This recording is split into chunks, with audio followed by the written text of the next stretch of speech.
नमस्कार, म grace Tiwari ICT in agriculture podcast श्रृङ्खला लिएर फेरि पनि उपस्थित भएको छु। आजको हाम्रो पडकास्ट सुन्नुहुने यहाँहरू सम्पूर्णलाई स्वागत छ। आइसिटी इन एग्रिकल्चर पडकास्ट कृषि रेडियो 101.5 मेगाहर्ज धादिङ र एग्रिक्लियरको संयुक्त प्रयासमा तयार पारिएको श्रव्य सामग्री हो। यस पडकास्ट श्रृङ्खलामा हामीले नेपालको कृषि, सूचना र सञ्चार प्रविधि क्षेत्रमा भएका विकास र आधुनिकीकरण बारे छलफल गर्नेछौँ। हामीले हरेक शनिबार बिहान 8 बजे यस पडकास्ट श्रृङ्खलाद्वारा नेपालको कृषि, सूचना र सञ्चार प्रविधि क्षेत्रमा सक्रिय रूपमा कार्यरत रहनुभएका प्रभावशाली व्यक्तित्वहरूसँग कुराकानी गर्नेछौँ। हाम्रो समग्र लक्ष्य भनेको नेपालमा भएका कृषि प्रविधिको वर्तमान स्थिति, सम्भावना र अवसरहरूबारे हजुरहरूमा चेतना जगाउनु हो। साथै यो पडकास्टद्वारा हामीले हाम्रो लक्षित श्रोताहरूलाई कृषिमा भएका नयाँ र डिजिटल आविष्कारहरूबारे पनि सूचित गराउनेछौँ। विश्व बजारको कृषि क्षेत्रमा सूचना र सञ्चार प्रविधि यानि आइसिटीको उपयोग तीव्र रूपमा वृद्धि भएसँगै यसको प्रभावकारिता बुझ्न सकिन्छ। यस्तो अवस्थामा सस्तो र भरपर्दो सूचना तथा सञ्चार टेक्नोलोजीद्वारा नेपालमा पनि कृषि विस्तार र सल्लाह सेवालाई अत्याधिक प्रभावकारी बनाउन सकिन्छ। देशभर आज अधिकतम मानिससँग स्मार्टफोन, इन्टरनेट सेवा, मोबाइल नेटवर्क, टेलिभिजन र रेडियो भइरहँदा नेपालको खेती प्रणालीमा आधुनिकीकरणमा आइसिटी एक आशाजनक माध्यम साबित हुन सक्दछ।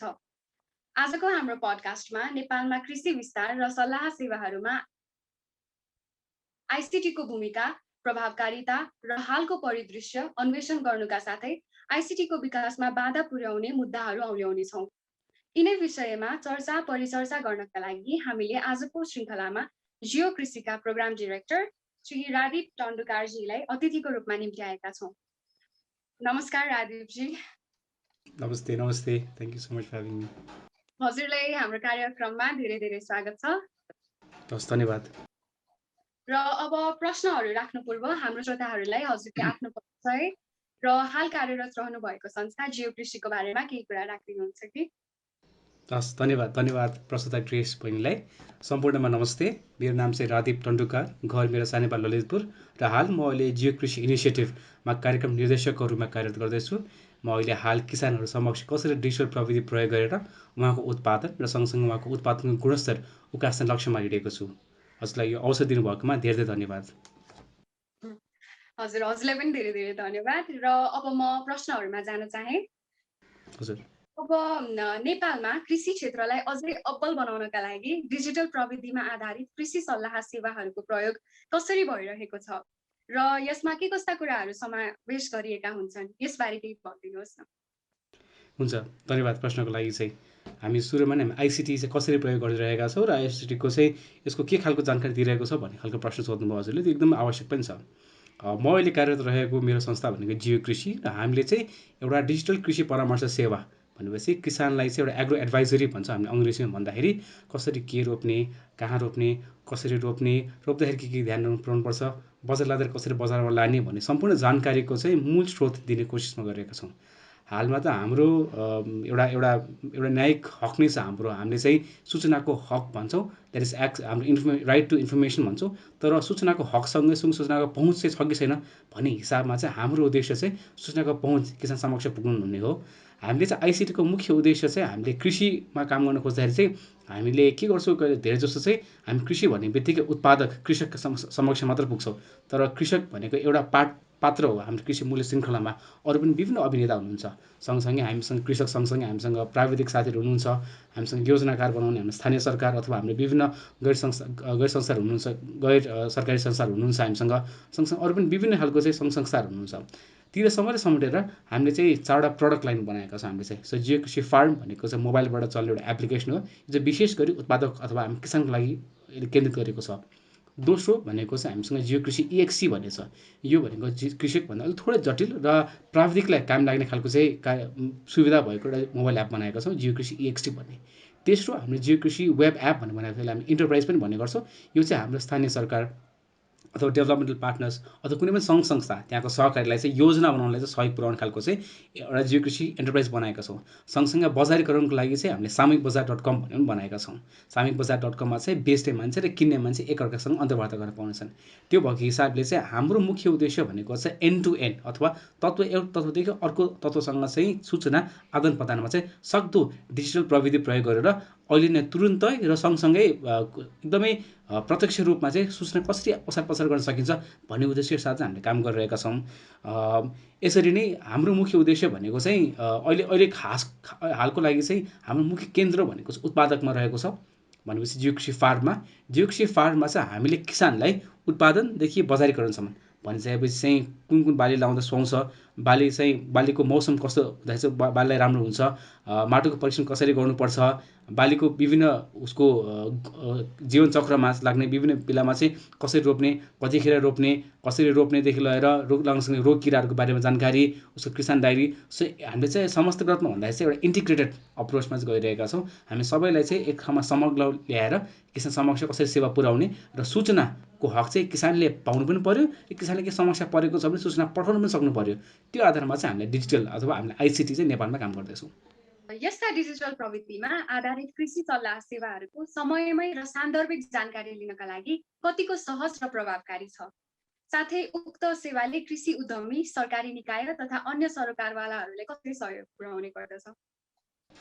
मुख्यतः भन्दाखेरि चाहिँ हाम्रो देशको चाहिँ 69% जनसङ्ख्या कृषिमा आधारित छ भनिन्छ होइन, तर मूल्य त ठुलो चाहिँ त्यसको जमात चाहिँ एउटा मध्यम अथवा साना किसानमा पर्दछन्। मध्यम अथवा साना किसानहरू चाहिँ उहाँलाई परामर्श सेवा के हो, यसको हक हामीलाई के चाहिँ छ, अथवा परामर्श सेवाको हामीलाई फाइदा के हुन्छ भन्ने बारेमा उहाँ अझै पनि अनभिज्ञ नै हुनुहुन्छ। त्यो हिसाबमा गर्दाखेरि पनि हामीले चाहिँ अलिकति जटिल चाहिँ भइरहेको छ। किसानलाई हामीले परामर्श सेवा, हामीले जुन एग्री एडभाइजरी सर्भिस भन्छौँ, यसको आवश्यकता छ है। यसले तपाईँले चाहिँ उत्पादनमा सहयोग पुर्याउँछ। उहाँ चाहिँ पौराणिक कृषि उत्पादन शैलीबाट नै उहाँ चलिरहनु भएको छ र उहाँ त्यसमा विश्वास गर्नुहुन्छ। तर उहाँलाई हामीले विश्वास दिलाउनु पऱ्यो कि नयाँ प्रविधि अथवा नवीन प्रविधिबाट उहाँले उत्पादन गर्न थाल्नुभयो भने चाहिँ त्यसबाट धेरै सहयोग हुन्छ भन्ने हिसाबको चाहिँ काम गर्न खोजिरहेका छौँ। अब अहिलेसम्म चाहिँ अब हजुरले भन्नुभएको प्रश्नअनुसार चाहिँ चुनौती त छँदैछन् होइन, तर यसको सम्भावना पनि धेरै नै सम्भावना चाहिँ छ। किनभने जति कम काम भयो त्यति धेरै सम्भावना भन्ने हाम्रो मान्यता रहेको छ। त्यस हिसाबले गर्दा पनि हामी चाहिँ लागिरहेका छौँ। यसमा चाहिँ किसानहरूलाई समक्ष चाहिँ यो आइसिटी माध्यमबाट चाहिँ परामर्श सेवा केन्द्र चाहिँ हामी पुर्याउन कोसिस नै गरिरहेका छौँ। यदि अनि हजुरको अर्को प्रश्न भनेको चाहिँ उक्त सेवाले चाहिँ कृषि उद्यमी, सरकारी निकाय र अन्य सरकारवाला कसरी सहयोग पुर्याउँछ भन्दाखेरि चाहिँ जस्तो अहिले पनि तपाईँलाई जस्तो सबैलाई थाहा छ होला होइन, 21औं शताब्दीमा आजको दिनसम्म आइपुग्दाखेरि चाहिँ संसारको सबभन्दा बहुमूल्य के चाहिँ छ भन्दाखेरि चाहिँ पहिला हामीले चाहिँ पेट्रोल, डिजल अथवा अन्य हामी इन्धन भन्ने गर्थ्यौँ। आजको दिनमा आज डाटा हो। डाटा चाहिँ संसारको सबभन्दा मूल्यवान चिज रहेको छ। त्यही भएको हिसाबले गर्दा चाहिँ डाटाको प्रयोग गर्न सकियो भने चाहिँ हाम्रो कृषि धेरै अगाडि बढ्न सक्छ। हाम्रो सम्भावना भनेको नै डाटाको चाहिँ ओसार पसार अथवा डाटाको सदुपयोग गरेर चाहिँ विभिन्न सङ्घ संस्थाले त्यस अनुरूपको चाहिँ फाइदा उठाउन सक्नु चाहिँ पर्यो। जस्तै मानिहालौँ किसानले चाहिँ मैले कहिले रोपेको मिति दियो भने त्यो अनुरूप त्यो डाटा प्रयोग गरेर हामीले उसको उत्पादन मिति यो हो भने उसको बिक्री गर्ने मिति चाहिँ यो हुनसक्छ भन्ने अनुमान गर्न सक्छौँ। त्यो मितिलाई ट्याकल गरेर हामीले त्यो अनुसारको चाहिँ बजारी पोलिसी पनि बनाउन सक्छौँ, बजारी नीति पनि बनाउन सक्छौँ। अथवा हामीले चाहिँ किसानले लगाइरहनु भएको छ यो समस्या उहाँमा धेरै देखिएको छ भन्ने हामीसँग डेटा भयो, अथवा हामीले चाहिँ एउटा प्याटर्न देख्यो, हामीले चाहिँ यो रोगकिरा चाहिँ यति समयमा अथवा यो क्षेत्रमा चाहिँ सबभन्दा धेरै पर्दो रहेछ भन्ने थाहा भयो भने त्यो अनुसार नीति पनि बनाउनु पाइयो नि त। सो त्यो हिसाबले गर्दाखेरि चाहिँ डाटा अनि सँगसँगै यदि सरकारी तहबाट अथवा हाम्रो चाहिँ प्राविधिक तहबाट पनि हामीले डाटा चाहिँ किसानको हातमा चाहिँ डाटा पुर्याउन सक्यो, यो उत्पादन गर्दा चाहिँ सबभन्दा अब्बल हुन्छ, यो उत्पादन गर्ने यसको विधि चाहिँ यो हो र यसको बजारीकरणको लागि चाहिँ यो ध्यान पुर्याउनु पर्छ भन्ने जानकारी उहाँको हातमा पुग्यो भने उहाँले बुझ्ने भाषामा सरल, सही र सम्पूर्ण भाषामा यदि उहाँको हामी सूचना पुर्याउन सक्यो भने उहाँले त्यसको प्रयोग गरेर उत्पादन त अवश्य नै बढ्ने नै भयो। त्यस हिसाबले गर्दाखेरि चाहिँ हाम्रो मुख्य मान्यता भनेको चाहिँ डाटा साह्रै नै महत्त्वपूर्ण छ। डाटा भएर मात्र केही हुँदैन, त्यसको चाहिँ सदुपयोग गर्न सक्नु पर्यो। त्यसको उपयोग गरेर चाहिँ त्यसको एक्सनमा चाहिँ कसरी ल्याउने, कार्यमा चाहिँ त्यसको कसरी उतार्न सकिन्छ भन्ने ठुलो चुनौती हामीसँग रहिरहेको छ। त्यस हिसाबले गर्दाखेरि चाहिँ हामी नेपाल अब फेरि पनि नेपाल डिजिटली संसारमा एकदमै कान्छो छ, भर्खर नै प्रविधि भित्र प्रवेश गर्दैछ र मैले भन्ने गरेको छु यो कोभिडको आफ्नो दुई नराम्रो पक्ष पनि छ तर कोभिडको राम्रो पक्ष पनि छ के हिसाबले भन्दाखेरि चाहिँ कोभिडको कारणले गर्दाखेरि चाहिँ 5 वर्षमा हुने प्रविधिको जुन चाहिँ विकास थियो त्यसले लगभग 6 महिनामै त्यो चेप्टियो कि हामी यदि प्रविधिसँग हामी मिल्न सकेनौँ भने चाहिँ हामी गुम्ने गर्थ्यौँ त्यस हिसाबले गर्दा पनि किसानहरूलाई चाहिँ बाध्य नै तुल्यायो कि प्रविधिसँग चाहिँ अलिक धेरै चिन्जान हुनलाई त्यस हिसाबले गर्दा धेरै त्यो हिसाबले गर्दा चाहिँ हामीलाई अलि सहयोग त पुगेको छ तर गाह्रो चाहिँ अवश्य पनि छ हाम्रो मान्यता भनेको चाहिँ यो प्रविधि अथवा सूचनाको सदुपयोग गर्न सक्यो र विभिन्न दाती संस्थाहरू हाम्रो स्थानीय सरकारहरू अथवा हाम्रो कृषि उद्यमीहरू सरकारी निकायहरू अरू जो पनि सरकारवाला चाहिँ यदि उहाँले चाहिँ डाटा कसरी प्रयोग गर्छ भने यदि उहाँलाई हामीले जनचेतन जगाउन सक्यो र उहाँसँग दक्ष जनशक्ति भयो त्यो अनुसार भने चाहिँ त्यसको प्रयोगबाट चाहिँ धेरै नै फाइदा चाहिँ लिन अवश्य पनि सकिन्छ र अब देशभरि रहनुहुने हाम्रा किसान दाजुभाइ तथा दिदीबहिनीहरूले कृषि सल्लाह सेवा सुविधाहरू कसरी लिन सक्नुहुन्छ हुन त यो बारे हजुरले अघि पनि थोरै कुराहरू राख्नुभयो थप जानकारीहरू दिन सक्नुहुन्छ धन्यवाद प्रश्नको लागि चाहिँ सो अब हामीले जस्तो मैले अहिले यहाँ आएर हजुर समस्या भनिरहेको हुनुको जियो कृषिको बारेमा हो अब जियो कृषि कसरी प्रयोग गर्ने भन्ने बारेमा हजुर कौतूहल त भइरहेको होला होइन सुरुमा त जियो कृषि प्रयोग गर्नुभन्दा अगाडि चाहिँ तपाईँले आफ्नो आवश्यकता बुझ्नु पऱ्यो तपाईँ चाहिँ कुन चाहिँ क्याटेगोरीमा पढ्नुहुन्छ तपाईँ किसान हुनुहुन्छ प्राविधिक हुनुहुन्छ योजनाकार हुनुहुन्छ अथवा बजारीकरण गर्ने संस्था हुनुहुन्छ तपाईँ कुन चाहिँ क्याटेगोरीमा पढ्नुहुन्छ भन्ने जानकारी बुझ्नु एकदम आवश्यक छ तर हाम्रो मुख्य केन्द्रबिन्दु किसान भएको कारणले गर्दा चाहिँ म अलिक किसानको बारेमा पनि कुरा गर्छु होइन हाम्रो जियो कृषि फार्म भनेको चाहिँ किसानको लागि केन्द्रित गरेको एउटा सूचनामूलक एप हो यो एप चाहिँ सजिलै पनि गुगल प्ले स्टोरमा तपाईँले जहाँबाट फेसबुक इन्स्टा वाट्सएप हाम्रो इमोहरू तपाईँ जहाँ डाउनलोड गर्नुहुन्छ त्यो क्षेत्रमा तपाईँको फोनमा चाहिँ प्ले स्टोरमा गएर तपाईँले जियो कृषि GEOKRISHI जियो कृषि भनेर सर्च गर्नु पऱ्यो जियो कृषि फार्म भन्ने एउटा एप्लिकेसन आउँछ त्यसलाई इन्स्टल गर्नुपर्ने हुन्छ इन्स्टल गरिसकेपछि चाहिँ हामीले हरेक किसानको चाहिँ डिजिटल परिचय लिने गर्छौँ अब हाम्रो मान्यता के छ भने चाहिँ किसानलाई सुसङ्कृत सूचना दिनु पऱ्यो यदि आलु लाउँदैछ भने त्यो आलु लाउने किसानलाई चाहिँ हामीले धानको बारेमा सूचना दिएर चाहिँ केही काम लाग्दैन अथवा उहाँ कोही मान्छेलाई गहुँ लाउँदैछ भने त गहुँ लाउने मान्छेलाई चाहिँ हामीले भोलि गएर स्ट्रबेरी अथवा टमाटरको बारेमा जानकारी दिएर केही काम लाग्दैन त्यस हिसाबले गर्दा चाहिँ हामीले एउटा किसानको चाहिँ कस्तो खालको किसान हो त्यो चिन्हलाई चाहिँ हामीले एउटा डिजिटल प्रोफाइलिङ गर्छौँ उहाँहरूको चाहिँ एउटा हामीले जस्तै फेसबुकमा एउटा प्रोफाइल बनाएर चाहिँ फेसबुक प्रोफाइलमा चाहिँ उसको नाम ठेगाना कहाँ चाहिँ हो उसको साथीहरू को चाहिँ हो भन्ने कुरा भयो भने जियो कृषिमा चाहिँ हामीले उसको 3टा क्याटेगोरीमा अथवा 3टा प्रवेशमा चाहिँ उसको जानकारी लिन्छौँ के भन्दाखेरि सुरुमा चाहिँ हामीले उसको परिचयको जानकारी लिन्छौँ किसानको नाम के हो उहाँको ठेगाना के हो उहाँको फोन नम्बर के चाहिँ हो भन्ने बारेमा उहाँको जानकारी लिइसकेपछि अनि बल्ल उहाँले त्यो आफ्नो परिचय दर्ता गरिसकेपछि बल्ल लगइन गर्न पाउनुहुनेछ लगइन गरिसकेपछि बल्ल चाहिँ उहाँले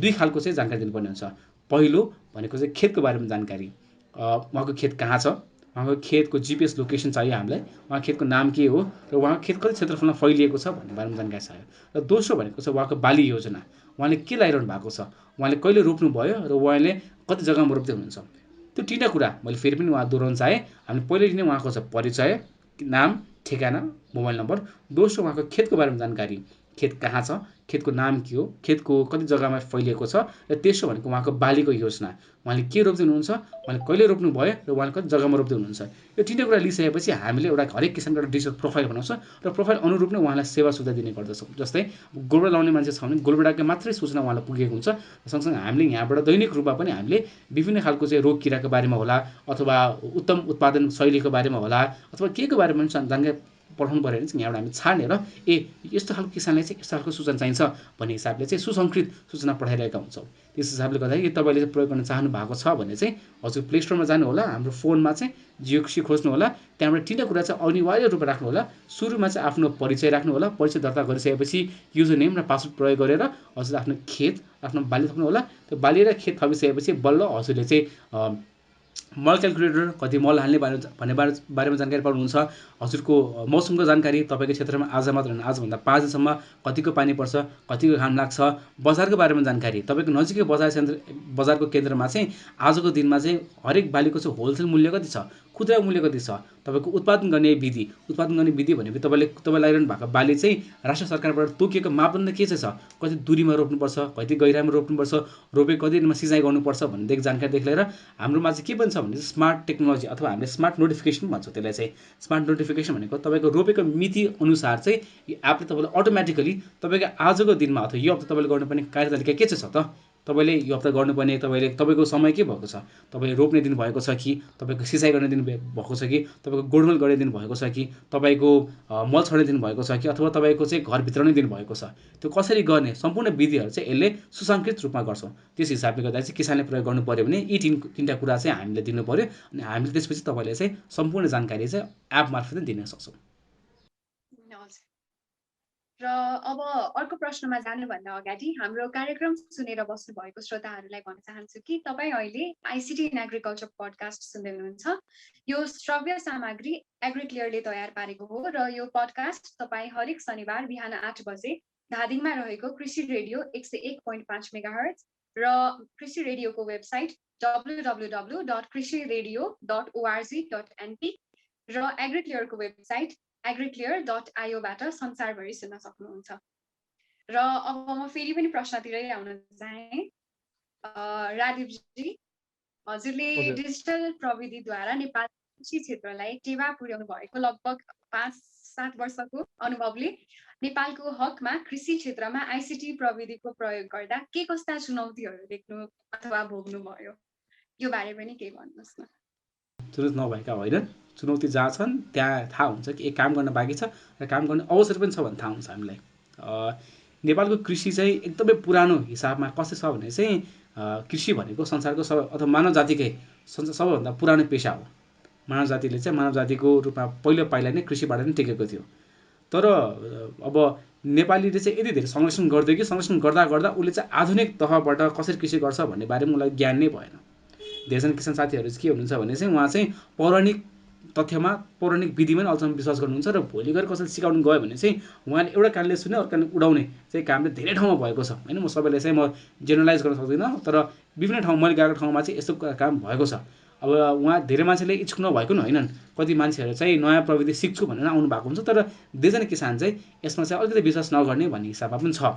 अब आइसिटीको कुरा गर्ने हो भने आइसिटीको तर्फबाट हामीले दिन खोजिरहेको क्षेत्रमा अथवा हामीले आइसिटीको सेवा सुविधा दिन खोजेर चाहिँ हरेक किसानले त्यसको उपयोग गर्ने कि नगर्ने भन्ने बारेमा दुईवटा कुरा त्यसलाई चाहिँ डिफाइन गर्छ, दुईवटा कुरा त्यसलाई असर पार्छ। के छन् भने चाहिँ पहिलो भनेको त्यसमा पर्ने आर्थिक भार। आइसिटी प्रयोग गर्दैछ भने किसान आर्थिक भार कतिको पर्छ, उसले त्यो थेक्न सक्छ सक्दैनन्, उसको फाइदाबाट त्यो उसले त्यो प्रयोग गरे बापत उसलाई फाइदा देख्छ कि देख्दैन, अथवा सामान्य भन्दाखेरि उसले त्यसको चाहिँ अफोर्ड गर्न सक्छ सक्दैन, उसले तिर्न सक्छ सक्दैन, त्यो सुविधाको बारेमा भन्ने एउटा कुरा भयो। र दोस्रो भनेको चाहिँ उसको हामी चाहिँ डिजिटल लिटरेसी भन्छौँ। यसलाई भनेको चाहिँ उसले किसानले सामान्यतः रूपमा चाहिँ उसले डिजिटल प्रविधि प्रयोग गर्न सक्ने क्षमता उसमा छ कि छैन भन्ने पनि कुरा हुनसक्छ। हामी धेरै ठाउँमा चाहिँ यो पहिलो पक्ष भनेपछि यो आर्थिक भारमा चाहिँ हामी जित्न सकेका छौँ, किन नेपाली कृषिमा चाहिँ काम गर्नुपर्छ अथवा लगानी गर्नुपर्छ भनेर विभिन्न दात्री संस्थाहरूले हामीलाई सहयोग गर्नुभएको छ। तर दोस्रो क्षेत्र जहाँ चाहिँ किसानहरूले चाहिँ सिक्न सक्ने क्षमता अथवा प्रयोग गर्न सक्ने क्षमता उहाँमा हुनु पऱ्यो भन्नेमा चाहिँ हामीलाई धेरै गाह्रो भइरहेको छ। किसानहरू अब दुर्भाग्यवश नै भन्नुपर्ला संसार अथवा नेपालभरिका विभिन्न पेसाहरूमध्ये चाहिँ किसान पेसा अलिकति धेरै अवहेलित छ अरूको तुलनामा। अवहेलित हुने बित्तिकै यहाँ संलग्न हुने भएका साथीहरूको चाहिँ आर्थिक विकास पनि थोरै भएको छ। त्यस हिसाबले गर्दा चाहिँ आर्थिक हिसाब थोरै भएको कारणले गर्दाखेरि उहाँले डिजिटल प्रविधि जस्तै फोन, ल्यापटप, इन्टरनेटहरू चाहिँ उहाँहरूले तिर्न सक्नुहुन्छ अथवा त्यो किन्न सक्नुहुन्न, उहाँको क्षमता अलिकति कम हुन्छ। त्यस कारणले गर्दा पनि आइसिटीमा ठुलो च्यालेन्ज हामीलाई भएको हुने चाहिँ यो उहाँले सुविधा पुर्याउने भन्दा पनि यसको बारेमा उहाँले प्रयोग गर्न सक्ने चाहिँ एकदमै ठुलो समस्या परेको छ। अब यसको हिसाबले गर्दा चाहिँ अब म चाहिँ अब कोभिडको कारणले गर्दा चाहिँ कोभिडको एउटा त दुर्भाग्य छँदैछ होइन, यसले जनमानसमा ल्याएको असर बारेमा त यो त ठुलै खतरा भएको छ। तर प्रविधिको हिसाबमा चाहिँ कोभिडको केही सकारात्मक असर पनि छन् है भनेमा म विश्वस्त छु। अघि पनि मैले भनिहालेँ, कोभिडको कारणले गर्दाखेरि चाहिँ यो 5 वर्षको जुन चाहिँ प्रविधिमा हुनुपर्ने विकास अथवा विज्ञता जुन चाहिँ छ मान्छेमा हुनुपर्ने त्यो चाहिँ लगभग 1 वर्षमा खुम्चिएको छ। कोभिडको कारणले गर्दा चाहिँ हामी इन्टरनेट जोड्न बाध्य भएका छौँ। कोभिडको कारणले गर्दा चाहिँ हामीले भिडियो कल कसरी गर्ने भन्ने बारेमा सिक्न बाध्य भएका छौँ। कोभिडकै कारणले गर्दा हामीले फेसबुक आइडी कसरी खोल्ने अथवा कोही मान्छेसँग कल गर्नुपर्ने कसरी कल गर्ने भन्ने बारेमा सिक्न हामी बाध्य भएका छौँ, जुन चाहिँ अरू बेला चाहिँ भेटेर अथवा अरू पौराणिक तरिकाले नै गरिन्थ्यो होला। त्यस हिसाबले गर्दाखेरि हामीलाई डिजिटल प्रविधि बारेमा अलिकति धेरै ज्ञात हुनलाई चाहिँ किसानलाई थोरै सजिलो त भएको अवश्य पनि छ, तैपनि खाल्डो अझै पनि ठुलै नै छ।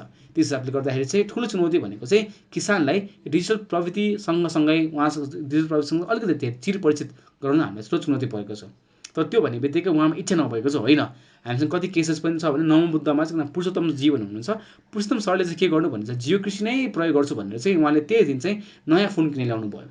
अब नयाँ उहाँले कहिले टच फोन प्रयोग गर्नुभएको थिएन।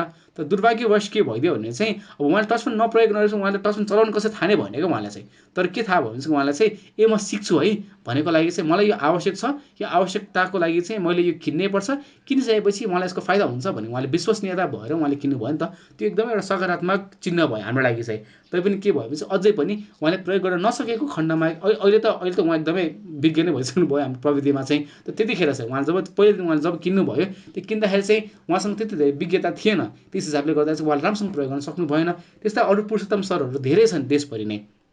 त्यस हिसाबले गर्दा चाहिँ हामीलाई अझ समय लाग्छ, तर समय धेरै लागे पनि बाटो भने धेरै सुनौलो छ, रमाइलो छ र उपयोगी छ बाटोले चाहिँ। यसको चाहिँ फल चाहिँ साह्रै नै मिठो छ। त्यस हिसाबले गर्दाखेरि चाहिँ हामीलाई गाह्रो परेको भने चाहिँ यो किसान समक्ष चाहिँ यसको यसो सेरोफेरो बढाउनलाई अथवा यसको हामीले होराइजन एक्सपान्ड गर्नलाई चाहिँ हो। योभन्दा बाहेक अर्को चुनौती हामीले देखेको भनेको चाहिँ दक्ष जनशक्तिको परिचालन। जस्तै हामीसँग प्राविधिक साथीहरू हुनुहुन्छ, प्राविधिक साथीहरूको पनि यो परिचालनमा चाहिँ थोरै समस्या हामीलाई भइरहेको छ। उहाँको दक्षतामा थोरै वृद्धि गर्न सँगसँगै उहाँले यो आइसिटी अथवा उहाँको यो डिजिटल एग्रिकल्चरको बारेमा अझै धेरै विज्ञ भएर किसान समक्ष पुर्याउनलाई उहाँको पनि थोरै ग्याप महसुस भएको गर्छु। त्यस हिसाबले गर्दा चाहिँ हामीले थोरै समय लियो भने अथवा हामीले हाम्रो कार्यमा लागिरह्यो भने चाहिँ आज भोलि पर्सि भन्दै 1-2 वर्षमा अझै धेरै किसानहरू चाहिँ यो प्रविधिसँग चिरपरिचित हुनुहुन्छ। उहाँसँग प्रयोग गर्न सक्ने क्षमता र टुल्सहरू चाहिँ होइन उहाँसँग जति पनि यो कार्यहरू छ, फोन, कम्प्युटर, ल्यापटप अथवा इन्टरनेटको चाहिँ उहाँसँग यो सुविधा चाहिँ बढ्दै जानेछ र उहाँले अवश्य पनि 1-2 वर्षमा चाहिँ आइसिटीको प्रयोग गरेर आफ्नो उत्पादन र उत्पादकतामा चाहिँ वृद्धि अवश्य पनि ल्याउन सक्नुहुनेछ। हजुर, पक्कै पनि निकै नै उचित विचार राख्नुभयो हजुरले। र यी चुनौतीहरूलाई ध्यानमा राख्दै भविष्यमा आइसिटीलाई सरल र प्रभावकारी ढङ्गबाट किसानहरूमा चाहिँ कसरी पुर्याउन सकिन्छ? यसको त उत्तर हामीले अझै खोजिरहेका छौँ होइन। हामीले पनि यसको चाहिँ यो एकदमै हामी सबैलाई चाहिँ चुनौतीपूर्ण प्रश्न नै यही भएको छ, आइसिटीको व्यवस्था कसरी सरल र प्रभावकारी ढङ्गबाट किसान समक्ष पुर्याउने भनेर चाहिँ। अब हामीसँग विभिन्न खालको चाहिँ हामीले अप्रोचेसहरू बनाएका छौँ, हामीले विभिन्न खालको चाहिँ विधि प्लान्सहरू बनाएका छौँ, हामीले योजना चाहिँ अवश्य पनि बनाएका छौँ होइन। तीमध्ये सेयर गर्दाखेरि चाहिँ हामीले चाहिँ अलिक के सोचेका छौँ भने चाहिँ यदि किसानहरूको घर घरमा पुग्न सकेन भने किसानको समूहसम्म भए पनि पुगौँ, समूह पनि पुगौँ होइन। विभिन्न च्यानल्सहरू छ होइन। जस्तै हाम्रो प्रगति हामी जो आइसिटी प्रयोग गर्न सक्ने किसानहरूलाई पनि भने पनि समातौँ भन्ने हुनसक्छ, अथवा त्यो हाम्रो समूहमा भयो भने पुऱ्याउँ भन्ने हुनसक्छ। विभिन्न विधिहरू चाहिँ छन्। अब एउटा विधि भनेको चाहिँ सरलताले पुर्याउनलाई चाहिँ हामीले किसानलाई चिन्न सक्नु पर्यो, कस्तो किसानलाई कस्तो सेवा सुविधा पुर्याउने भनेर। किनकि किसानले आइसिटीको प्रयोग गरेर पहिलो पटक नै उसले चाहिँ सूचना लिइरहेको हुन्छ। यदि हामीले उसलाई पर्ने आवश्यक सूचना दिन सकेनौँ भने चाहिँ उसको त्यो पहिलो इम्प्रेसन नै नराम्रो हुन्छ कि के सूचना त हाम्रो यो सेवाप्रति चाहिँ। त्यस हिसाबले गर्दाखेरि चाहिँ हामी एकदम चनाखोपूर्वक के गर्नुपर्छ भने चाहिँ उसलाई पुग्ने पहिलो इम्प्रेसन चाहिँ राम्रो हुनु पर्यो। उसलाई चाहिँ यो फाइदाजनक छ है, यसको उपयोगबाट चाहिँ मेरो उत्पादनमा चाहिँ वृद्धि हुन्छ है भन्ने उसलाई चाहिँ विश्वसनीयता देखाउन सक्नुपर्ने छ हामीले। एउटा कुरा त्यो हुनु पर्यो। दोस्रो भनेको चाहिँ किसानले चिनेर हामीले उसलाई आवश्यकता भए अनुरूपको मात्रै सेवा सुविधा चाहिँ पुर्याउन सक्नु पर्यो। सूचनाहरू पनि सुसङ्कृत हुनु पर्यो, अनावश्यक अथवा उसलाई त्यो रिसै उड्ने खालको त अनुयायी गर्ने खालको सूचना चाहिँ हुनु भएन। उसलाई पुर्याउने सूचना चाहिँ सम्पूर्ण रूपमा चाहिँ उसलाई आवश्यक र सान्दर्भिक खालको सूचना हुनु पर्यो। र दोस्रो कसरी पुर्याउन सकिन्छ भन्ने बारेमा छ भने चाहिँ हामीले किसान चिनेर पनि सक्नु पर्यो। सबैजना किसानहरूले चाहिँ आइसिटी प्रयोग गर्न सक्ने क्षमता हुँदैन, तर यसमा चाहिँ के आइसिटीको एउटा ठुलो अवसर हामीमा के छ भने चाहिँ यो सूचना भएको हिसाबले गर्दा चाहिँ सूचना बाँड्दाखेरि सूचना घट्दैन, सूचना झन् बढ्छ।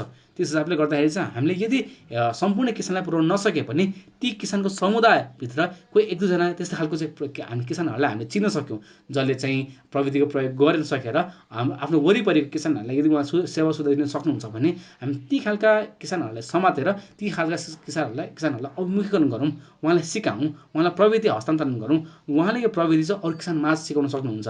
त्यसरी चाहिँ हामीले सिधै सबै किसान कहाँ पुग्न नसके पनि हामीले चुनिएको 1-2 जना किसान कहाँ पुग्न सकेर उहाँले अरूलाई सिकाउनु भयो भने त्यहाँबाट पनि हामीले हाम्रो सेवा सुविधाको विस्तार गर्न अवश्य पनि गर्न सक्छौँ। र तेस्रो कुरा भनेको चाहिँ हामीले सामुदायिक तहबाट चाहिँ यदि हामीले किसानको घर घरमा पुग्न सकेन भने चाहिँ किसानको समुदायमा भित्रबाट भए पनि पुगौँ। त्यसरी पुग्दाखेरि पनि हामीले यदि उहाँको चाहिँ भाषा उहाँको चाहिँ आवश्यकता, उहाँको शैली, उहाँको स्थान, उहाँको विचार र उहाँको यो कल्चरलाई बुझेर हामीले यदि समुदाय सूचना दिन सक्यौँ भने त्यो साह्रै नै प्रभावशाली हुन्छ। हामीले अहिले गर्न खोजिरहेको भनेको चाहिँ किसानको आवश्यकता बुझेर हामीले सेवा सुविधा दिन खोजिरहेका छौँ। जस्तै अब जियो कृषि फार्म तपाईँले हेर्नुभयो भने यो पूर्ण रूपमा नेपालीमा छ भनिसकेपछि साधारण तह किसानले पनि सजिलै प्रयोग गर्न सक्नुभयो। अर्को भनेको चाहिँ पूर्ण रूपमा अफलाइन पनि छ। किसानले यदि यसबाट केही उसले यो सुरुमा चाहिँ आफ्नो परिचय, खेत र बाली दर्ता गर्नु पर्यो। त्यसपछि उसले सम्पूर्ण सेवा सुविधा चाहिँ अफलाइन पनि लिन सक्छ। अब यसमा भनेको सेवा सुविधामा चाहिँ उसले कहाँसम्म गर्न सक्छ भने चाहिँ हामीसँग भएको सेवा सुविधामा चाहिँ उसले कि त हामीसँग भएको लिस्टबाट उसले फ्रीमा नै अथवा निःशुल्क नै अफलाइनबाट नै उसले चाहिँ कुन कुन रोग लाग्न सक्छन् यो बालीमा भन्ने बारेमा चिन्न सक्छ। र दोस्रो भनेको चाहिँ यदि उसले बाली चिन्न सकेन भने चाहिँ उसले फोटो खिचेर हामीलाई पठाउन सक्छ। फोटो खिचाएर पठाइसकेपछि हामीले यहाँबाट हेर्छौँ कुन चाहिँ बाली रहेछ, कुन चाहिँ रोग लागेको रहेछ भने यहाँबाट हामीले उपचारको रूपमा चाहिँ उहाँहरूले सुविधा पठाउँछ। भन्ने बित्तिकै हामीले के गरेर हामीले चाहिँ नट वान वे मात्र भनेको टु वे संसार पनि हुनु पऱ्यो। दुईतर्फी संवाद हुनु पऱ्यो। किसानले पनि आफ्नो आवश्यकता पोख्ने ठाउँ हुनु पऱ्यो, आफ्नो समस्याहरू हामीलाई पठाउनु पाउने, आफ्नो रोग किरा के लागेको छ त्यसको समस्याको लागि चाहिँ समाधान खोजेर हामी सम्पर्क गर्न सक्ने क्षमता हुनु पऱ्यो र हामीबाट पनि उहाँलाई चाहिँ सुसङ्कृत सेवा दिने चाहिँ हाम्रो मनसाय हुनु पऱ्यो। यसरी नै यदि हामीले नेपालीमा उहाँको आर्थिक भारलाई उहाँको आर्थिक भारलाई चाहिँ अप्ठ्यारो नपर्ने गरेर सँगसँगै उहाँसँग आबद्ध भएको जस्तै एकदमै हाइटेकको सट्टामा चाहिँ एकदमै लो टेकमा कुरामा गरौँ, एकदमै सिम्प्लिफाई गरौँ कुरालाई चाहिँ एकदम सरल भाषामा प्रयोग गरौँ। यदि हामीले यस्तो खालको चाहिँ सूचना उहाँलाई पुर्याउन सक्यो भने अवश्य पनि आइसिटीको माध्यमबाट चाहिँ किसान आज भोलि पर्सि गर्दै बिस्तारै बिस्तारै आइसिटीको प्रयोग चाहिँ कृषिमा बढ्दै जान्छ र डिजिटल एग्रिकल्चर भन्ने जुन चाहिँ एउटा विचारधारा छ त्यो चाहिँ अझै धेरै प्रस्फुट हुँदै जान्छ भन्ने त्यो चाहिँ मेरो चाहिँ विश्वास छ। हजुर, र अब हामी कार्यक्रमको करिब करिब अन्त्यतिर आइसकेका छौँ। हजुरलाई पनि अब आइसिटीमा आधारित कृषि सूचना सेवा, यसका चुनौती र अवसर जस्ता विषयमा हामीलाई प्रकाश पारिदिनु भएकोमा धेरै धेरै धन्यवाद दिन चाहन्छु। एग्रिक्लियर र कृषि रेडियो धादिङको संयुक्त प्रयासमा तयार पारिएको ICT in agriculture podcast series सुनेर बस्नुभएको सम्पूर्ण श्रोताहरूलाई धन्यवाद दिँदै हाम्रो आगामी अङ्क सुनिदिनुहुन्छ भन्ने विश्वासका साथ पडकास्ट उत्पादन र प्रसारणमा सहयोग गर्नुहुने सबै साथीहरूलाई धन्यवाद दिँदै म ग्रेस तिवारी पनि बिदा हुन चाहन्छु। तपाईँहरूको दिन शुभ रहोस्। नमस्कार। नमस्ते। जय कृषि।